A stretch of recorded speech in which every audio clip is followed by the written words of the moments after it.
Hello everyone, welcome to our Let's Play series of Pillars of Eternity 2. This is Colonel RPG, as usual, and I'm very happy that you chose to join me today. Thank you so much. I am looking for Aruhi. It's not his name. That's a different character altogether, from a different franchise altogether, and I don't know where he might be. So, that's him, Aruhi. That's the one. Sort of close to the name I said. I see you pulled Ngati's chosen from the guild hall. He nods to Takehu. Akira, but have you pried any secrets from the gullet yet? He raises his brow and motions for you to go on. Maya, I hope you do not judge our fair city too harshly. What? Look, keep your business where it belongs. With the captain. She furrows her brow and edges closer to you. The Principi are smuggling cargo via the Undercroft. Undercroft. A darker, more fetid layer of Nekataka, I say. That's true, actually. I now remember the quest that this is. He sent us down there to see what was going on. He was afraid that there might be criminal activities going on, and indeed there were. But there's other crimes here being committed, and I hope I'll be able to talk to him, also because his sister told us that we should be able to talk to him about those. Onikaza and I are the mind and heart of the city, but the bowels, these we cannot reach. What say? Did Ngati's chosen learn anything from the voyage below? And he's talking about Takeo. My prince, I have always known those who pray for Ngati's favor, but only now do I see those who depend on it. Akira, I say that a feather of Amira's wisdom drifted down to find you. At least Delver's Row is a stable target. The crown has time to decide the next steps. That is an interesting thing. I like the tone that he's... Oh, well, I like the way he's thinking about it, but it is interesting that he's also taking it easy. The Water Shapers were helping the pirates bringing in ships. They were. And also I killed a bunch of them. I'm gonna be a little bit cautious here. What do you plan on doing about Delver's Row? I learned in the arena never to underestimate an advantage. For now, it is enough that I know where they bring in goods.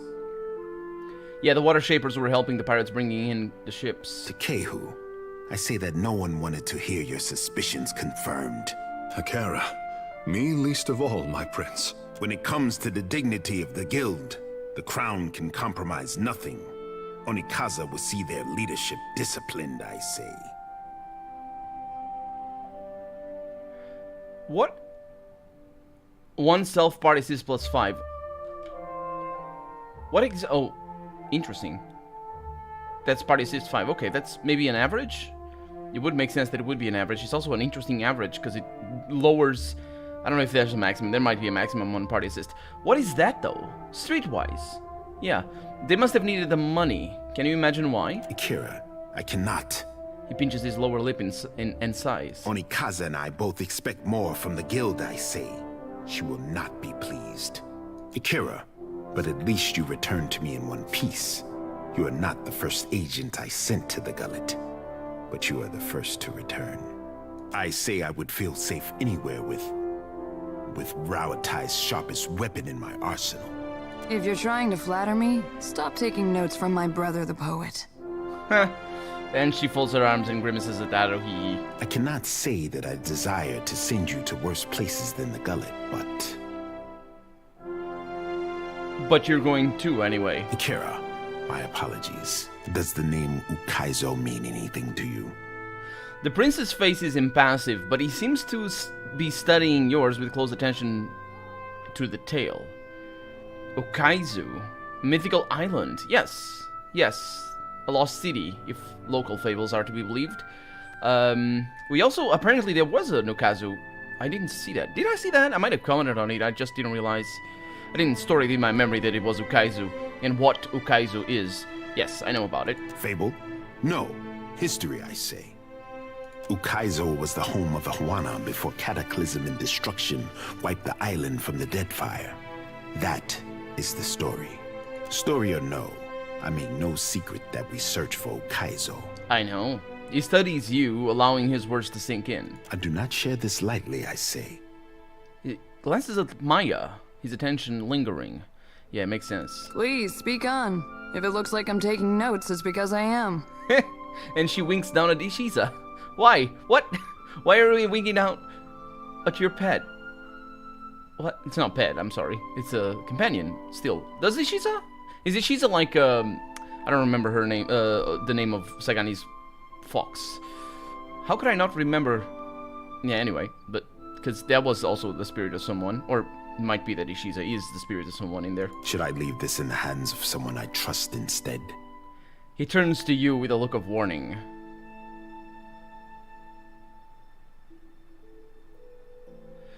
Maya is not my vassal. She will do as she chooses. All the same, I'm not above a good faith gesture.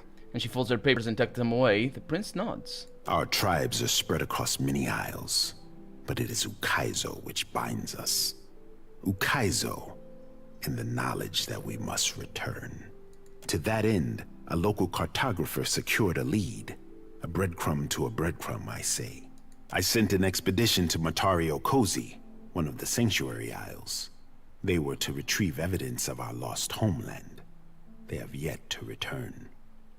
Huh. Sanctuary Isles. They were sites where our ancestors grouped in terms of crisis. Constants in changing seas. You have the cartographer Atepo to thank. He wanders the Western Shrine if you would know more. I think I talked to him already, and that's why I know about this. The prince makes a dismissive wave toward the door. What makes you think that Matario Kozi contains evidence of Ukaizu? The Sanctuary Isles give comfort and guidance to sailors on the long journey home. I am hoping the island can remember its purpose and return us to the home we lost. How has the island remained hidden all this time? A question for those with years to gather reeds and scribe their thoughts. It might be that someone or something on the island does not wish to be found. In better times than these, I would have been happy to oblige. Yeah, to oblige to not being found. So should I expect any resistance? The trading companies would not have thought to look for Matario Kozi, but now they are vultures to carrion. I do not doubt that our rivals race for the same thing, all while we fall behind. Okay, no further questions. Akira, then you are ready to depart?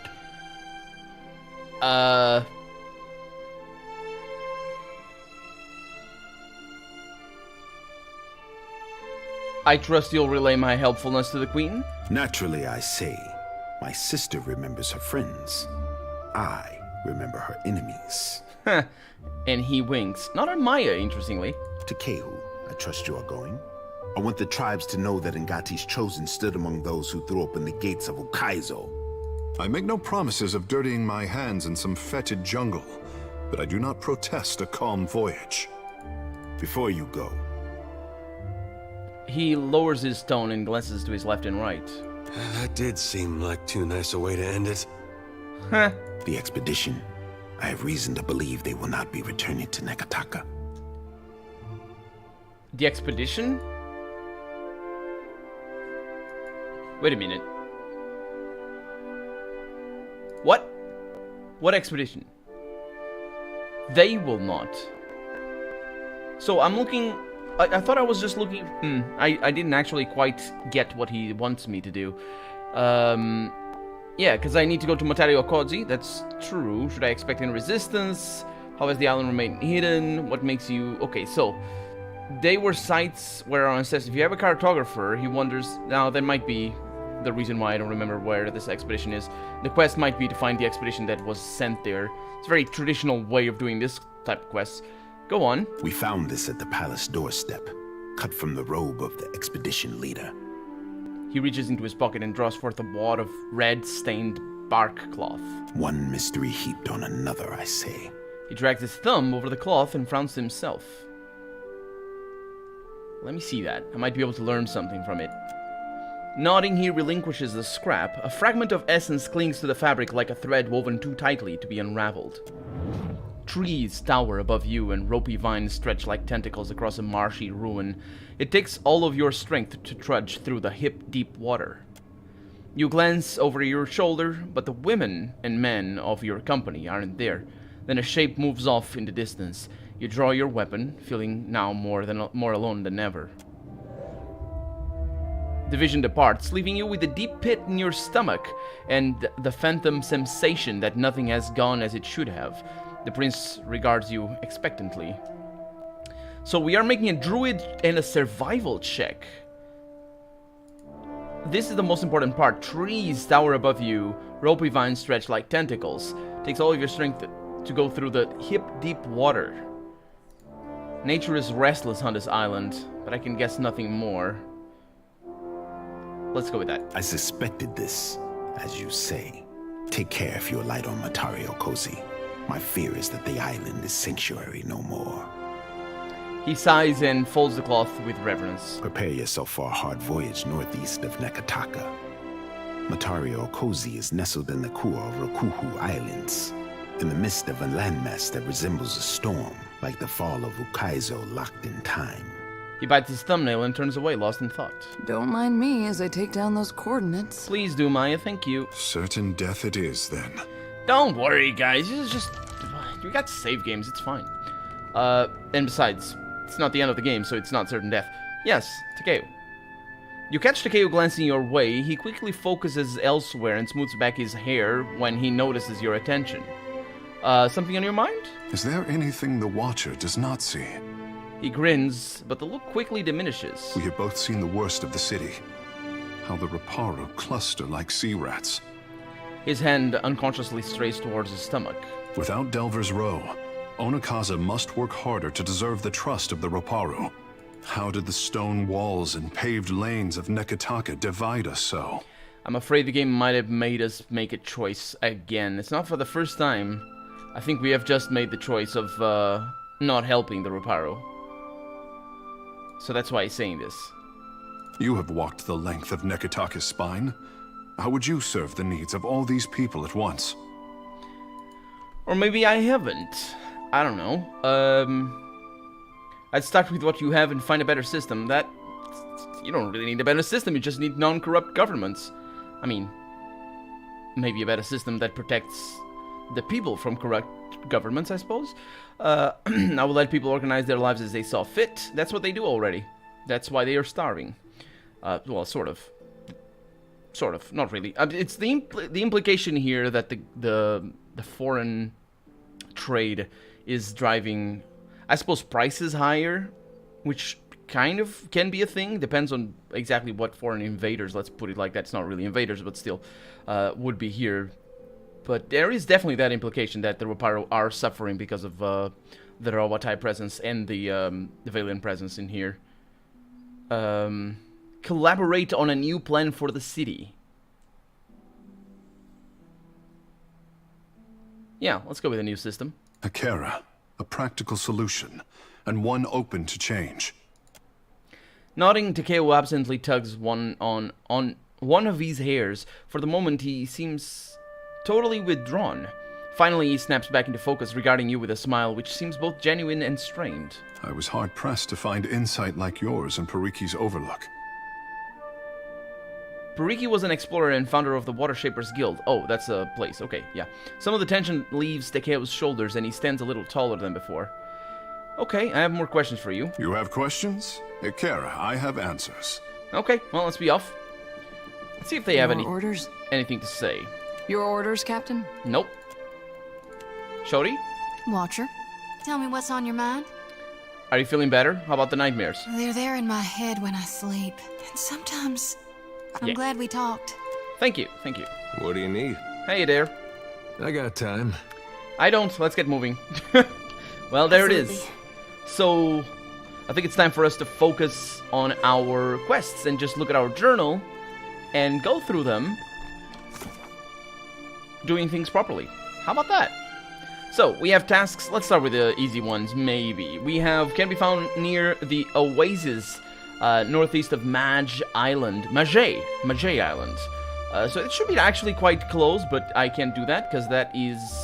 Oh, you can't click over here, even though you definitely should be able to click over here instead of the text. I'm not a fan of that, to be honest, but whatever. So this is southwest of Azongo. These are all out and about. Last seen wilderness in the Crookspur Island. Sealed fate. Return to Degnos' return the satchel to him at the Peddler's Canal in Queen's Berth. Well, that's exactly where we are. That's good. Let's go. Let's go outside. So, what was that quest all about? I didn't read it. I just... That's a mistake. That's a mistake on my part. I definitely need to contextualize, both to myself and to you, what the quest is. Although I do seem to recall what the satchel is. Let's look at it. So, I found Degnos outside of the luminous bathhouse, lamenting the loss of his satchel. That's right. He said he left it inside one of the rooms on the second floor of the bathhouse, but the guards wouldn't let him back in. So I went in there. He asked that I do not open it. While I was looking for his satchel, Degnos ran back to Queen's Berth to report to Aveta, his captain. He mentioned that he would be at the Peddler's Canal and asked that I return his satchel there. Now, I do have the satchel. Talfor and his crew confronted me while I was on my way to Queen's Berth. Well, I wasn't really on my way there. This is not the Queen's Berth, though. I wasn't on my way to Queen's Berth. But they did confront me, and I killed them all, because I didn't like their tone. It's usually down to that. So let's see. Serpent's Crown, Queen's Berth, where is that? Oh, it's at the beginning. Oh, I'm sorry. So, the Wild Mare? I really don't know. Let's just go to Queen's Berth. Let's see if anybody confronts me again. I was on my way there, I think, because I was going to sleep. Or respec. Or take care of my crew and just reselect the party or something. Either way, it's fine. Why didn't I do that? Well, I didn't do that because I didn't know why I had to do that. When I was here, could have done that. Come on, the loading is done. Thank you. Now, She's crap is harder to get out of leather than tar. This is the second time he's gotten my boots. It's a phase. He's just trying to cozy up to you, Firefly. Well, I was sneaking him some extra seeds. Can you make him target who he poops on? 'Cause I got someone in mind. This sounds like a story. Tell me everything. And of course she doesn't. I want to see what that is all about later on. Also... yeah, it's all good. Let's see. So we need to go... I was going to comment on a particular line. I forgot which line it was. To the Peddler's Canal. Now, where the heck is that? This is a big area. It's the first one. They did it on purpose. You arrive here and you're like, this city is enormous! And then at the end of the day, it's a big city. It's an enormous city. We've been here for hours and hours. This is Queen's Berth. Where exactly is the Peddler's Canal? Oh, down there. Okay. Let's do this thing. Fast mode activate. And I can actually do this. Is that combat speed? I believe it is combat speed. It doesn't change. Okay. Now, where are you? Aveta and Degnos. Hi. Let's have a chat with her, because we haven't yet. Where is my seal? Postinago, did you take it again? She grabs Degnos by the arm and shakes him. He winces and ducks his head, making no move to escape her grip. You will feel the bite of the cat's tail if you have lost it, boy.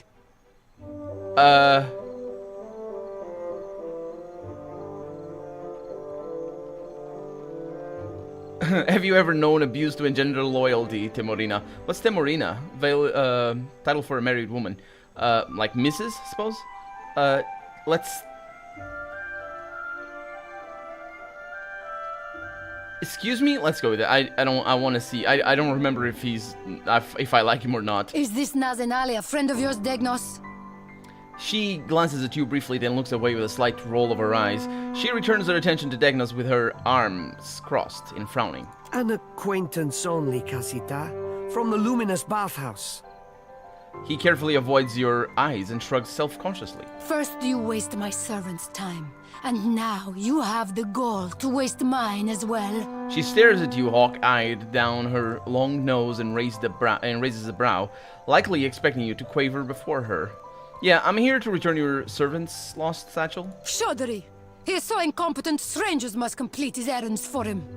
She casts a blistering glare towards Dagno. He shrinks away from her, trembling. She turns to glare then on you. Can I say something nice about him?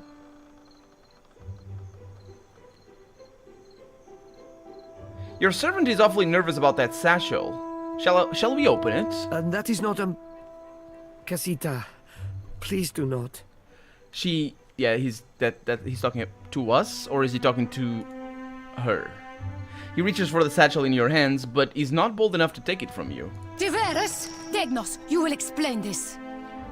Aveta snatches the satchel from your hands and rifles through it. She pulls her seal from the satchel with a flourish and shoves it in Degnos' face. And what is this, eh? When he begins to laugh nervously, she digs away into the satchel, this time removing the letter. Que? What? That's what she said, yes. She opens the letter and begins to read. With a strangled cry, Degnos stumbles back and takes off running full pelt down the docks.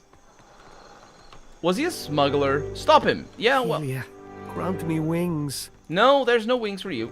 Also, I can't get to you. You're too fast. Well, that's what you get for being... I don't even exactly know what happened. It is a pity you let him escape. She rubs her temple, eyes closed, and does not speak for a long moment. She exhales in gust. I could have killed him, but I didn't think it was necessary or warranted. He will be found. I will make it so. She makes expensive chopping gestures as she speaks, emphasizing her point. I did not think he had the stones. And now I will never know the extent of his sabotage. Trade routes, partners, cargo. Anyone may know them now. Merla! She runs a hand through her hair and grimaces. But you have saved my life. Agrasima, for your trouble. She digs around in her hip pouch and produces a handful of coins. I didn't know I saved your life. I mean, I guess that's fine? Your intervention has given me much work to do. Leave me to my tasks. Of course. She shoos you away with a flapping hand. Our business is resolved, and my business is my own. Be on your way. I have no time for you. She's just a businesswoman, I suppose. Okay. Yeah, she's pretty rude with him. I guess that's perfectly alright, considering what he did. Hania, I think she's here to sell contracts? Ak, my little privateer. Thank you. Yes, it's interesting. Because I'm a privateer, I'm basically a pirate right now. So anyway, that's that quest done. Next up. Velvet Gloves. I killed Hamutu and freed Berteno. Go to the Dark Cupboard in Periki's Outlook and return Rokoa's fingers and tell Facina what happened with Berteno. Now, yeah, we guys remember this, don't you? I definitely do. Facina, I believe that's her name. She works for that wizard guy that basically I robbed blind, and then he invited me back because he wanted something. I don't actually remember if I let's see, Dark Cupboard, that's the one. I don't remember if I actually, ooh, nice. If I actually accepted this quest, but we'll see. You hear a heavily armored footstep from down a nearby alley. The narrow streets in this neighborhood are largely deserted at night, and the echoes of heavily armored footfalls carry down the cobbled lanes. A glance around the corner reveals an aging meadowfolk man, garishly dressed in the styling of a deer-wooden noble. Lamplight glints from the rings on his fingers and chains around his thin neck. Damnation! I told you, incompetents, that this was not the right street! The words are slurred as if the man's tongue is too heavy for his mouth. Several men and women, all too heavily armored for the climate, accompany the man. Apologies, master, if we— Shut up, fool! By Magrant's flame, is it always this hot? I'd pay 1,000 dukes for another drink. I could... I'm gonna approach. One of the guards leans in towards the man. This is not the safest of streets, sir, perhaps...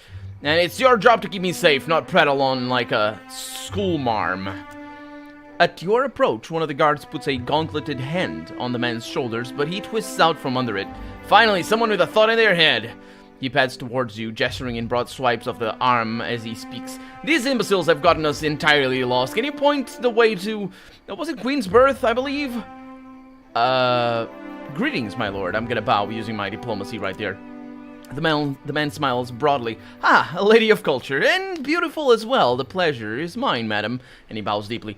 Actually, she's an Orlan. She's not an Orlan. No, because I guess not all Deerwoodens would be racist towards Orlans. It is common for that to be the case, but Selenumbra was an Orlan, I believe, but she's not. She's something else. I don't remember. Maybe she is. No, she is an Orlan. Oh, he might not notice what I am. Oh, maybe he's just not racist, which is nice. He blinks as he rises. By the flame! You're the Watcher of Cadnua, aren't you? I attended your court once, Lord Belmer of Echo Bay. To find you here of all places. Now, I thought you died. I got better. So I can give the... Okay. Guides cost coin. No, that's kind of scummy of me. Let's not do that. Let's just give him directions and go with that. And who's it gonna be? Well, it's gonna be her. Maya gives the man and his guards clear, concise directions back to Queen's Birth. You have my sincere gratitude, he bows deeply and offers a small bag of coins. For your trouble, he says. I suppose that's nice. 15 golden swell, which means 15 times 9, which is actually pretty shabby. It's 135, so it's not that much. The item was put into your stash. Thank you. And now we can go back or go to Perike's Outlook and also end the episode, because we're maybe not out of time. You come upon a busy square. The cool waters of Neketaka's town wells serve poor and rich alike. Yet those who gather at them share certain unmistakable features. Tired Aomawa visages, yokes borne across labored backs, and tattered Roparu rags. Whether for themselves or their masters, each waits in a long line to claim a bucket full of fresh water. I'm gonna speak to the locals, I don't need the water. The Roparu, long accustomed to ignoring their superiors, pay you little mind, only belatedly realizing that you address them. One of them, an older woman, blinks dark eyes at you. Ekera, it is Penumbra. I am always hearing stories about you. It is said you are a decent person, a younger man chimes in. Not like so many of these foreign sort. A child reaches for your hand. With a growing cascade of murmurs, the crowd unravels between you and the now bubbling wellhead. A black liquid splatters from between the stones of the well, and someone in the crowd screams. A muckman from the Roparu cast steps forward. His boots seem more sloshed than leather, but his plungers so long it fitted in with any formation of pikemen. He raises a hand to the curdling crowd. Be at ease, Akeda! For what you do, you flee! I always am cleaning these. And he blinks at the undulating formless of an ooze bubbles up from the well. That's not good. He steps back, shaking. Go, I'll take care of this.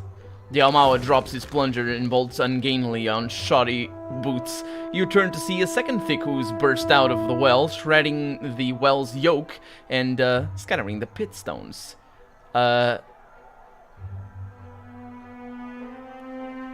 Let's use a freeze ability here and cast the spell. I'm not gonna be Blizzard or Shield. Blizzard is good. Takeo's magic reads the beastly mire and Snap freezes it. A moment later, the icy totem falls and shatters across the yard. You look to congratulate Takeo, but the crowd screams again. You turn to see small balls of ooze escaping the well and plopping out onto the ground. They sluggishly roll side to side, getting whatever bearing an eyeless monster might need. Do that thing again, Akeda, Awana tells, with a whoosh in the ice. There's far too many for one spell to take care of. Let's go with this one. To me, citizens, I'll protect you. And I have plenty of resolve for that. The muckmen in the crowd swarm to you for safety, the shape of the mob gelatinous as it fills in behind you. Behind you, twice in a row, the oozes ripple and divide, each small creature falling free like a rotten grape from the bunch. They're all towards you, collecting dirt as the crowd gasps and backs away. You ready yourself. And with that, it is time to say goodbye. I'm Colonel RPG, and this has been Pillars of Eternity 2. I really hope you've enjoyed it, and if you did, go ahead and leave a comment, like the video if you want to see the next episode come out sooner rather than later. But above all, thank you so much for watching, and I hope I'll see you next episode. Bye-bye.